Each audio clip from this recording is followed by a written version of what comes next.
My name is Naina, and I was 28 years old the day my own house turned against me. My stepsister and her husband moved in for a little while, then calmly handed me their kids like it was my job. When I finally said no, they called me selfish right inside my own living room. Where are you watching from today? Tell me in the comments and subscribe for more stories about family drama, quiet revenge, and emotional courage. The morning it happened, I didn't know anything was about to change. I woke up the same way I always did, before the alarm, listening to the low hum of the refrigerator and the soft tick of the kitchen clock. That sound used to calm me. It reminded me I was alone in my own space, safe and steady. I made coffee, stood by the window, and watched the sun stretch across the front lawn. This house had been my anchor for years. I believed it would stay that way. I had lived alone for a long time. After my husband passed, the quiet became my companion. Not an empty quiet, but a gentle one. I worked part-time at the library, kept a routine, and liked knowing where everything was. Every chair, every shelf, every mug had its place. The house didn't surprise me.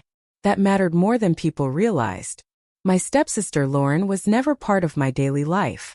We shared a parent, not a bond. Holidays were polite. Phone calls were rare. When she called that afternoon, I almost didn't answer. Something in her voice when I said hello made my stomach tighten. She sounded rushed, emotional, but also strangely confident. She said she needed help. She said it would only be temporary. She said her husband Mark had lost a job, and they needed time to get back on their feet. She talked about the kids, how unsettled they were. I remember staring at the kitchen wall while she spoke, tracing a crack near the outlet. I didn't say yes right away. I hesitated. That hesitation mattered, even though I ignored it. I told her she could stay for a short time. I set limits in my head, not out loud.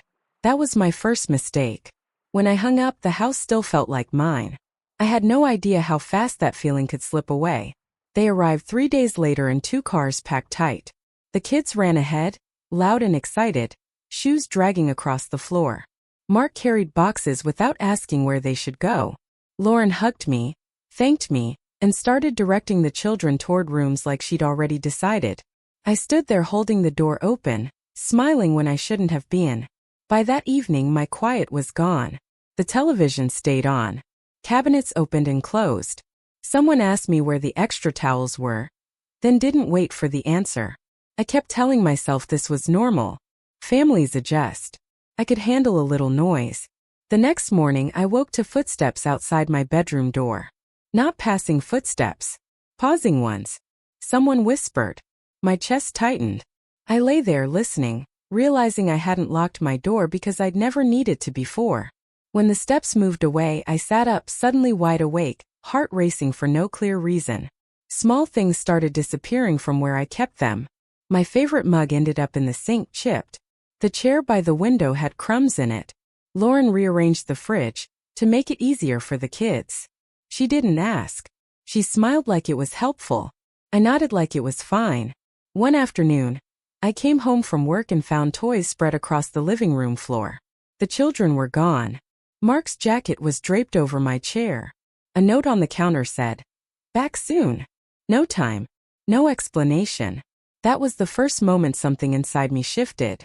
I stood there, bag still on my shoulder, realizing no one had asked if I was available. They had decided for me. When they returned, Lauren laughed and said she assumed I wouldn't mind watching the kids for a bit. Her tone was light, almost playful. I watched the children run past me again, louder this time, and felt invisible in my own doorway. I told myself it was just a misunderstanding. Still, I slept with my door locked that night. Days blurred together. My schedule no longer felt like mine. Conversations happened around me instead of with me. Decisions were made as if I were a piece of furniture that came with the house. I noticed how often Lauren said "we" when talking about the space. I noticed how Mark never thanked me, not once. The house sounded different at night. Louder. Heavier. Even the walls felt crowded. I missed the old sounds, the clock, the refrigerator. I missed knowing what each day would bring. Sitting alone at the kitchen table one evening, I realized I hadn't sat there quietly since they arrived. That simple truth made my throat tighten. I wasn't angry yet. I was unsettled. There's a difference. Anger is loud. This was quiet and creeping. It sat with me while I folded laundry that wasn't mine. It followed me to bed while I stared at the ceiling. It whispered that something precious was being taken piece by piece. The hardest part was how reasonable it all looked from the outside. A sister helping family. A home shared in a hard moment. Anyone watching would have said I was lucky to have company. No one saw how my space was shrinking, how my voice was fading inside my own walls. Late one night, I walked through the living room after everyone was asleep. Toys were still scattered. Lights left on. The air felt used up. I stood there barefoot, holding my robe closed, and finally admitted the truth to myself. This house didn't feel like mine anymore. That was the day everything truly began. That night ended with me standing in the living room, lights still on, toys under my feet, and a strange ache in my chest. I turned them off one by one, moving slower than usual, like I was afraid the house would notice me. When I finally went to bed, sleep didn't come easily. My thoughts kept circling one idea I didn't want to name yet. Something had shifted, and I hadn't agreed to it. The next morning, I woke up to the smell of burnt toast. Not mine. I lay there for a moment, listening to voices in the kitchen, the clatter of plates, the sound of cartoons already playing. No one knocked on my door. No one asked if I was awake. I waited longer than I should have before getting up, hoping someone might remember I existed. When I finally walked out, Lauren glanced at me and said, "Oh good, you're up." Like she'd been expecting me to appear. She handed me a bowl without asking. "Can you keep an eye on them while I shower?" she said, already turning away. It wasn't framed as a question. It landed like a statement of fact. I stood there holding the bowl, watching her walk down the hall, feeling foolish for not responding quickly enough to stop it. That became the pattern. Small requests slipped into the day like background noise. Just for a minute. It won't take long. You're home anyway. Each one sounded harmless on its own. Together they started to weigh on me. I found myself planning my errands around nap times. I delayed phone calls. I stayed quiet during my own work hours so I wouldn't draw attention to myself. One afternoon, Mark came home early and tossed his keys onto the counter. "We're running out," he said casually. "We'll be back later." The kids looked at me, already moving closer. I opened my mouth, then closed it. I didn't say yes. I didn't say no. I just nodded because it felt easier than explaining why my chest was tightening again. I told myself I was being kind. I told myself this was temporary. But kindness started to feel like something they took instead of something I gave. There was no check-in, no appreciation, no pause to see if I was tired. It was assumed. The worst part was how quickly the assumption settled in, like it had always been this way. I tried setting gentle boundaries. I mentioned my work schedule. I said I needed quiet in the afternoons. Lauren smiled and agreed, then forgot by the next day. Mark barely looked up when I spoke. When I repeated myself, I felt like I was nagging. That feeling made me retreat. I hated sounding like the difficult one. The kids weren't the problem. They were energetic, curious, loud in the way kids are meant to be. They followed me everywhere, tugged at my sleeve, asked questions that had no end. I felt bad resenting them. That guilt sat heavy, making it harder to speak up. I worried that saying no would make me seem cold, like I didn't care. One evening, I came home later than usual, hoping to slip into my room unnoticed. Instead, Lauren met me at the door with her coat on. "Perfect timing," she said. "We're heading out." Her hand was already on the knob. I froze. I hadn't even set my bag down. I said I was tired. She laughed softly and said, "You'll be fine." The door closed behind her before I could finish my sentence. That night, after the kids were asleep, I sat at the kitchen table alone. My dinner was cold. My head hurt. I stared at the same crack in the wall I'd traced days earlier and wondered how I'd become invisible without meaning to. I wasn't asked anymore. I was expected. The language around me changed too. Lauren started saying things like, "You're so good with them," and "They're used to you now." Mark joked that I was their backup plan. Everyone laughed. I forced a smile, even as something inside me recoiled. Being praised for something I hadn't agreed to felt strange, almost insulting. I noticed how they planned their days assuming I'd be there. Appointments, dinners, even weekends were arranged without checking in. When I mentioned I had plans, Lauren looked surprised. "Oh," she said, "I thought you'd be around." That single sentence stayed with me longer than it should have. I started waking earlier just to have a few quiet minutes to myself. I drank my coffee standing up, ready to move if needed. My own routines bent around theirs until I barely recognized them. The house no longer followed my rhythm. It followed theirs, and I was expected to adjust. One Saturday I overheard Mark on the phone saying, "Yeah, we're lucky. Naina's here, so childcare isn't an issue." He said it casually, like it was a fact of life, like I was an appliance that came with the house. I stood in the hallway unseen, feeling something harden in my chest. That was the moment I understood. Helping had turned into obligation. My presence had been translated into permission. The line between family support and unpaid responsibility had been crossed quietly, without discussion, without respect. I didn't confront them then. I didn't raise my voice or make demands. I simply started paying closer attention. I noticed how often my needs were overlooked. I noticed how quickly my discomfort was brushed aside. I noticed how saying nothing made everything easier for them and heavier for me. Late that night, lying in bed, I stared at the ceiling and let the truth settle. This wasn't about the kids. It wasn't even about babysitting. It was about how easily my time, my space, and my energy had been claimed. I felt a mix of sadness and resolve, both unfamiliar and growing. I didn't know yet how I would handle it. I only knew one thing with certainty. If I didn't speak up soon, this unspoken expectation would become permanent. And I wasn't willing to disappear quietly inside my own home. The moment came unexpectedly, though in hindsight I should have seen it coming. That afternoon, the sun was too bright through the living room windows, washing the furniture in sharp, almost accusing light. The children were building a block tower on the carpet, their giggles echoing through the house like tiny alarms. Lauren hovered in the kitchen, flipping through a magazine, pretending to check recipes but keeping an eye on me. Mark lounged on the couch, scrolling through his phone. Both of them seemed completely at ease, as if this house had always been theirs to command. I had spent the morning moving between work emails, laundry, and preparing a simple lunch for myself. My back ached from bending over to clean up spills and straighten toys, my arms sore from lifting chairs and carrying blankets for the kids. Every request, "Can you just help with this? Or it'll only take a second," had slowly worn me down. I could feel the tension coiling inside me like a spring, ready to snap. And that day I decided I had to pull the pin. Lauren called me into the kitchen. "Hey Naina, could you watch them for an hour while we run to the store?" Her voice was light, almost playful, but underneath it I could sense the expectation, the assumption that I would say yes. I stopped pouring my coffee, my hands trembling slightly. The cup felt heavier than usual. I looked at her, at the kids building their tower, at Mark who didn't even look up, and I said it. "No, I can't this time." The words were small but powerful, and for a moment the room froze.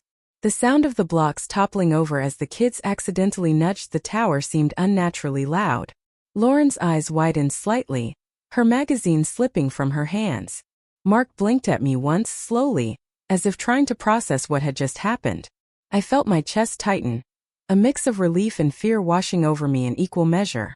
I had finally spoken, yet immediately wondered if I had made a mistake. Lauren recovered first, her tone shifting into something practiced, something almost sweet. "Oh, you're being a bit selfish, aren't you?" Her smile didn't reach her eyes. The word struck me harder than I expected. Selfish. That's what she called me, right there in my own kitchen. I could feel heat rising to my cheeks, a mix of embarrassment and anger bubbling beneath the surface. I opened my mouth to respond, to explain, but the words tangled in my throat. Mark's reaction was different. He leaned back on the couch, arms crossed, eyebrows raised. "Really?" he said, his voice casual, almost mocking. "You're just going to say no?" The way he said it made it clear that in his mind, refusing me was not only unusual, it was unacceptable. I could see it in the way his shoulders slumped slightly, the corners of his mouth twitching in a smirk he thought would unsettle me. But instead I felt a spark, a tiny ember of defiance that had been building quietly for weeks. The children sensed the tension instantly. They stopped their game and looked at me, their eyes wide. "Why not, Naina?" one of them asked innocently. The simple, genuine curiosity in their voice cut through the heaviness in the room. I smiled at them softly. "Because today I need a little break," I said. Their faces twisted in confusion, but they accepted it. returning to their scattered blocks with soft grumbles and whispered negotiations. Their innocence reminded me why I had always tried to stay calm, to manage the chaos without breaking under it. Lauren didn't leave immediately. She lingered, arms crossed, tilting her head as though examining some flaw in me she had never noticed before. "I can't believe you just refuse," she said, her voice quieter this time, but dripping with disappointment that felt calculated. "You're usually so helpful." The sting of her words caught me off guard. I realized then that my refusal was not simply about 1 hour. It was about the narrative they had created, about the expectation that I existed solely to serve their convenience. I felt my stomach churn, a mixture of rage and shame that didn't make sense. Rage because I was finally standing up for myself, and shame because I had let it go on for so long. The house suddenly felt smaller, tighter, as though the walls themselves had shifted to observe my transgression. I wanted to argue, to defend my hours, my body, my right to say no, but something inside me told me to stay silent. The power of no was not in explaining. It was in simply stating it and holding it. Mark got up then, walking past me and heading toward the front door. "Fine," he muttered, more to himself than to me. "We'll manage." His tone had a strange finality, as though saying it aloud made it real. I felt a flicker of something I hadn't anticipated, satisfaction, almost smugness, but tempered by worry. The next few hours would be telling, I knew. How would they act? Would they test me? Would they try to manipulate me into compliance? Lauren finally left with a sigh, the door clicking shut behind her. For a brief moment, I stood alone in the living room, listening to the quiet that followed. It was different now. Not peaceful but tense, like the calm before a storm. I sank into the armchair, closing my eyes and taking deep breaths. My body relaxed slightly and I realized something profound. I had crossed a line I didn't even know I needed to. The line between being helpful and being controlled. But the consequences were almost immediate. That evening the texts began. Short, casual, deceptively innocent messages from Lauren. "Are you watching the kids now? Don't forget, we'll only be gone a little while." The words were innocent enough, but the pressure behind them was unmistakable. Even through a phone screen, I could feel the expectation weighing down. I resisted replying immediately. I sat with the messages, feeling the knot in my stomach tighten. The kids' behavior shifted subtly as well. They looked at me with curiosity and confusion, testing the boundaries. "Why didn't you let us watch a movie?" one asked, his small hands clasped together. I realized they were trying to make sense of the new dynamic, to understand why I wasn't simply complying like before.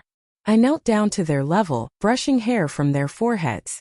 "Because today I'm taking care of myself too," I said gently. Their surprise was palpable, but they gradually accepted it. Even at 7 and 9, they could sense the tension between adults and adapt. That night, Lauren called me while Mark was out running an errand. Her tone was calm but edged with an unmistakable sharpness. "You really don't understand, do you?" she said. "We thought you'd help. That's all." I felt my chest tighten, the familiar guilt creeping back in. But I stayed silent this time. I didn't argue. I let her speak, counting her words like a puzzle, weighing each one. When she hung up, I felt the strange relief of having kept my stance, of having refused without caving. Sleep was uneasy. I kept replaying the day over and over, analyzing every glance, every word. I wondered how long it would take before they tried again, how long before someone else joined in, making me feel wrong for asserting myself. And yet, beneath the anxiety, there was a seed of empowerment, small but insistent. Saying no had felt like opening a door I hadn't dared to approach before. The air in my own home, while tense, also seemed less suffocating. The next morning brought more challenges. Lauren left early, leaving a list of tasks on the counter, including things I hadn't agreed to do. I noticed the way Mark lingered near the fridge, eyes flicking toward me, waiting to see if I would break. I chose carefully which words to speak. "I'll help with dinner," I said. "But I can't watch them until later." He blinked, momentarily thrown off. The realization that I could set limits without catastrophe surprised both of us. Throughout the day, subtle shifts occurred. I found myself observing patterns I hadn't noticed before. The way toys were left scattered strategically, how questions were posed to manipulate attention, how small smiles were used as pressure. I documented everything quietly in my mind, understanding that this day would be the first in a series of tests, a challenge to see if I could maintain control over my own space.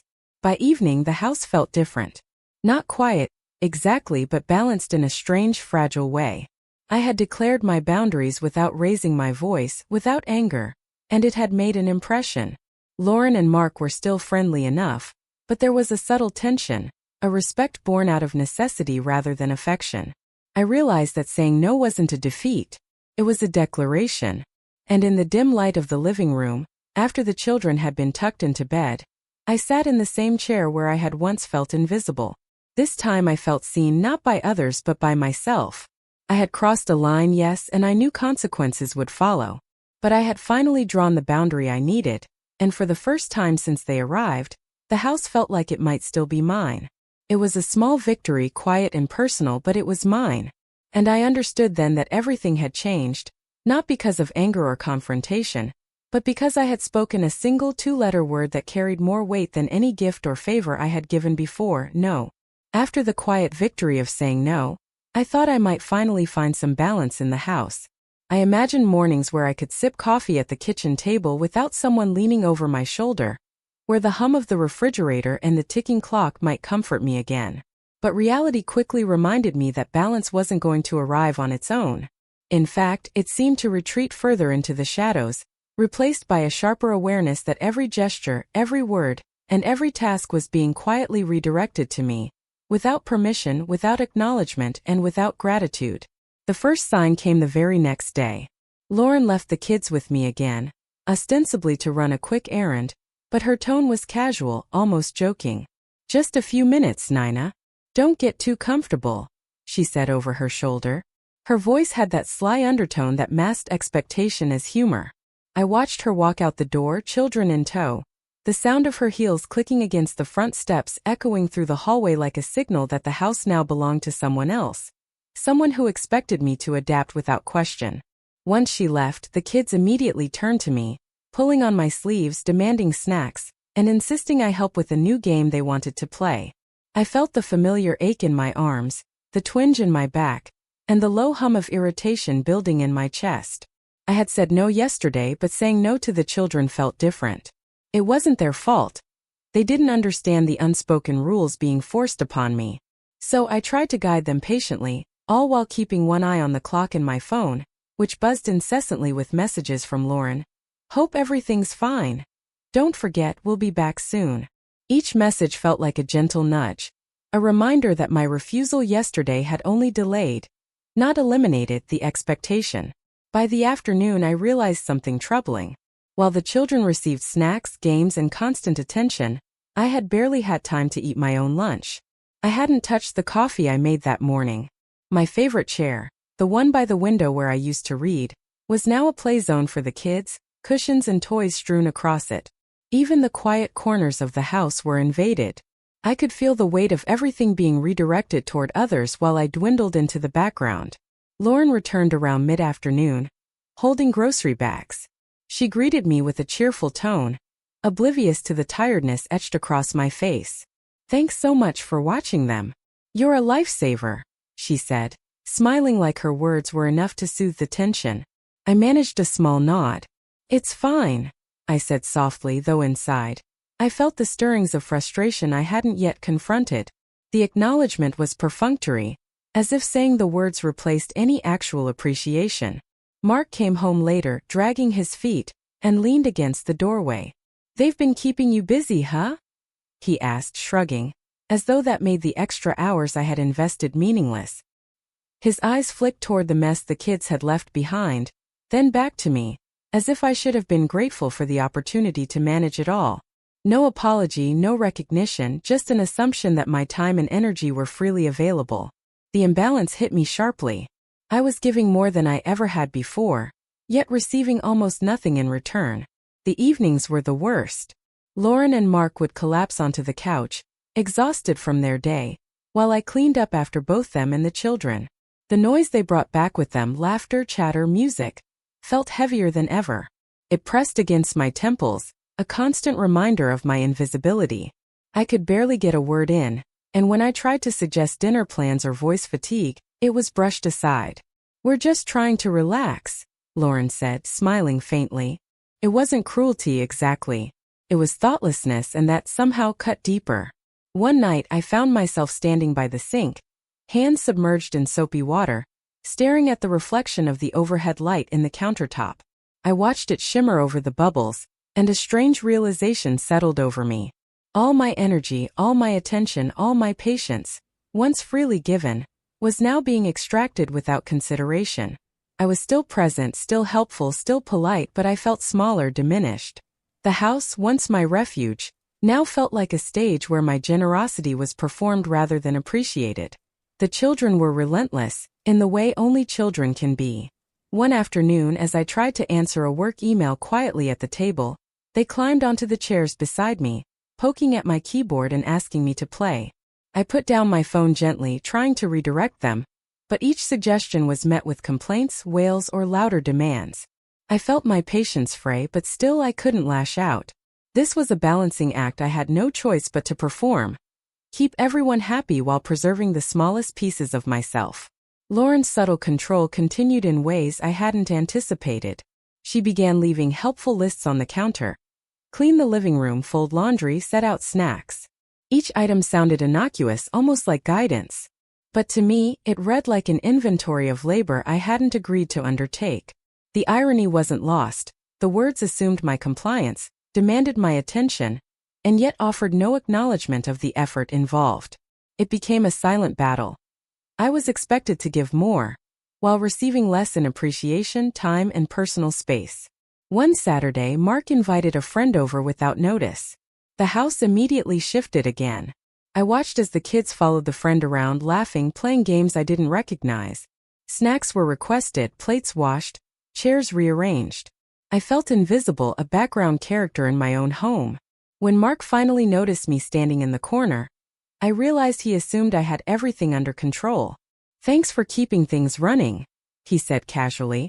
I nodded, my lips pressed together, trying not to let the frustration show. By now, I was keeping mental notes, tracking how often my time was hijacked, how often my work or relaxation was interrupted.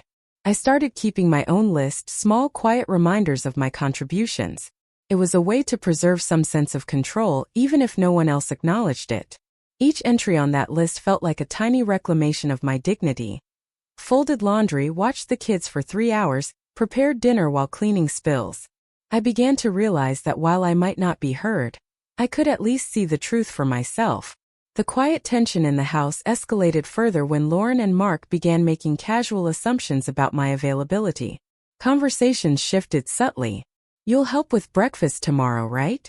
Lauren asked one evening, as though she had merely forgotten to check if I had plans.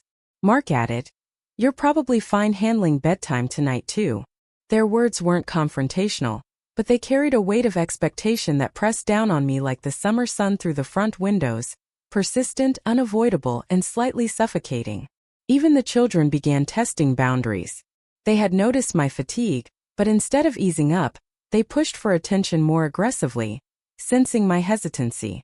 Requests piled up: snacks, water, questions about schoolwork, games that needed refereeing. I tried to redirect, I tried gentle refusal, but every no came with anxious glances, little frowns, and the unspoken pressure from Lauren and Mark hovering somewhere in the background. I felt like I was managing a storm with nothing but my hands. Late nights became my only refuge. After the house had quieted, after the children were asleep, I would sit in my favorite armchair, letting the exhaustion wash over me. I reflected on the imbalance, the subtle erosion of my autonomy, and the quiet way my contributions were overlooked.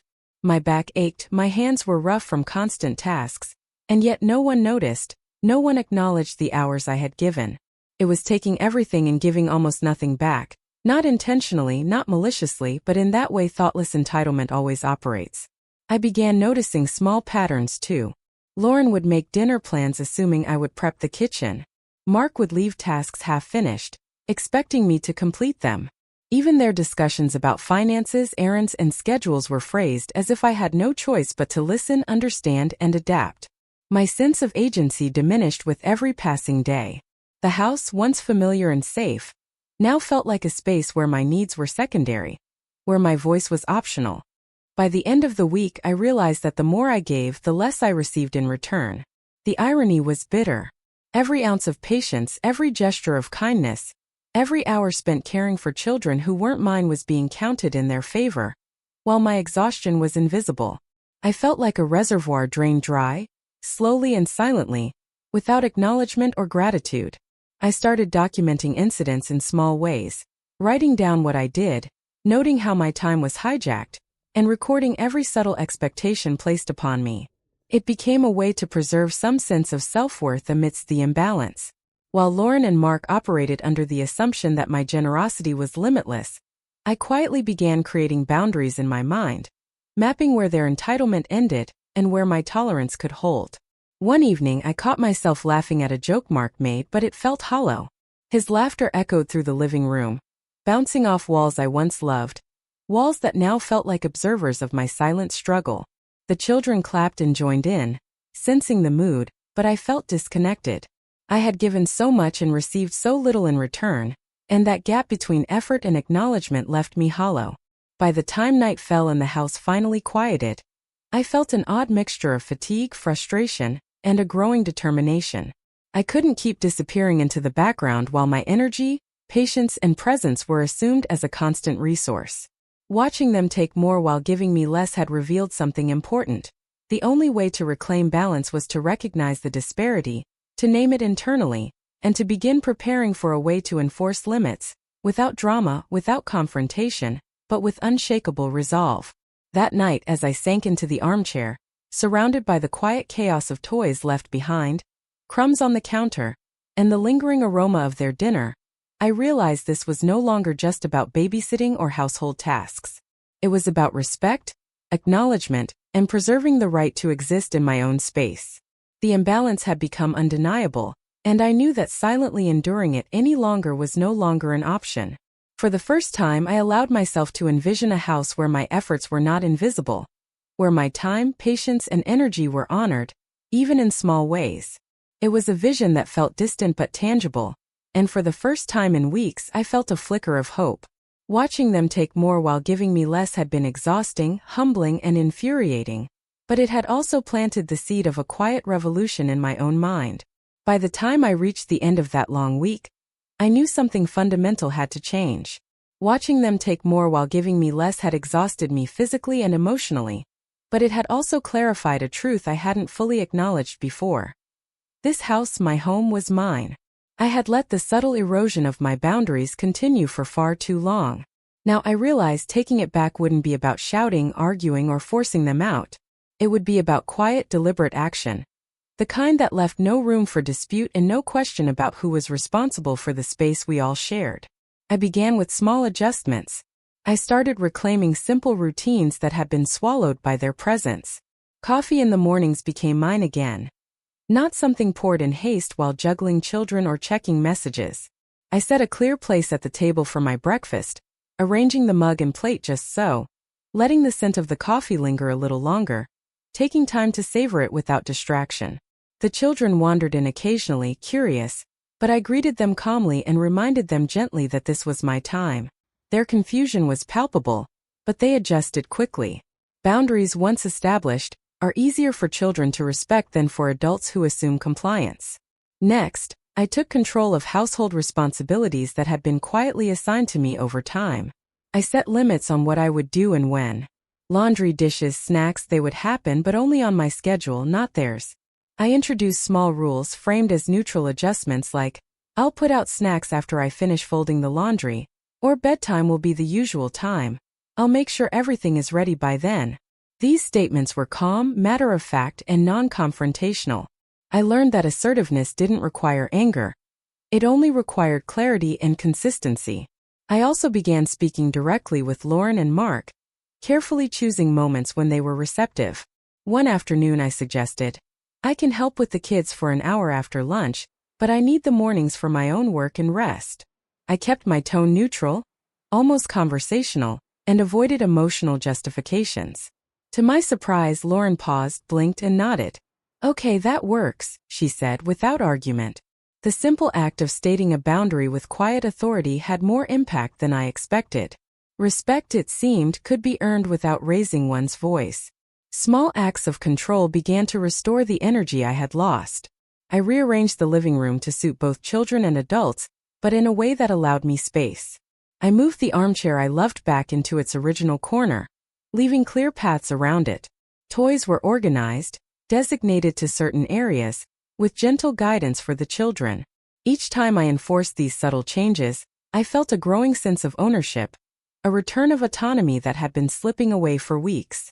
The house started to breathe again, and with it so did I. The children responded surprisingly well. Instead of resistance, they began to understand that their movements and requests had boundaries. One evening, my youngest asked if they could bring a snack into the living room. I nodded and then added calmly, "After I set the table for dinner." His small face scrunched in thought for a moment, then he trotted off without complaint. These small victories reinforced that reclaiming my space was not about confrontation. It was about setting predictable, consistent limits that everyone could follow. I also began paying attention to my own appearance and comfort, something I had neglected. I started keeping my favorite blanket on the sofa where I could reach it, making sure my reading lamp was in its usual place, and allowing myself uninterrupted moments with a book or my journal. These little acts of self-care were statements in their own right.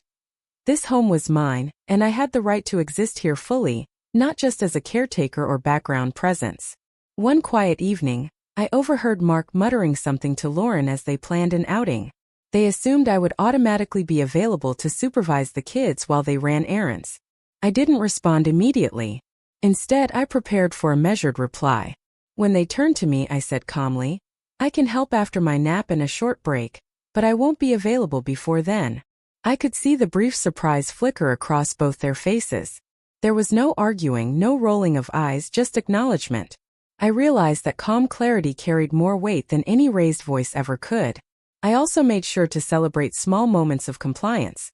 Not in a way that felt manipulative, but simply by noticing and appreciating when Lauren or Mark respected my boundaries. One morning, Lauren asked if I could help with breakfast. I had time and energy, so I agreed. Afterward, she thanked me sincerely. The difference between this genuine acknowledgement and previous perfunctory thanks was striking.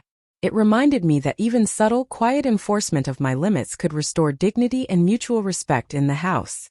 The process wasn't without its challenges. There were moments when Mark or Lauren slipped back into old habits, assuming availability or expecting immediate compliance. One afternoon, they left for an appointment without prior discussion, dropping a casual, "Thanks for handling everything here." I felt the familiar sting of being taken for granted, but instead of reacting, I paused, counted to 10, and calmly addressed it later. "I need a little notice next time. I can help, but not without planning." The simplicity and neutrality of the statement left no room for argument, and they adapted. Even the children, sensing the shift, began testing boundaries again. I learned to respond with measured firmness, not punishment but explanation. "We'll read this story after dinner," I said one evening when they asked for it early. Their initial disappointment was met with a calm, gentle rationale. Slowly, the structure I introduced became predictable, allowing them to adapt. Predictability was powerful. It reduced friction while reinforcing my authority in a way that didn't feel harsh or angry. I also reclaimed the kitchen. Meals, once prepared in constant interruption, became my domain at designated times. I involved the children selectively, teaching them small tasks rather than letting them run the process. This restored some sense of order and allowed me to interact with them on my terms, turning what had been a source of exhaustion into moments of teaching and connection. By midweek, I noticed a subtle change in the household energy. Lauren and Mark became more conscious of their requests and timing. They asked rather than assumed.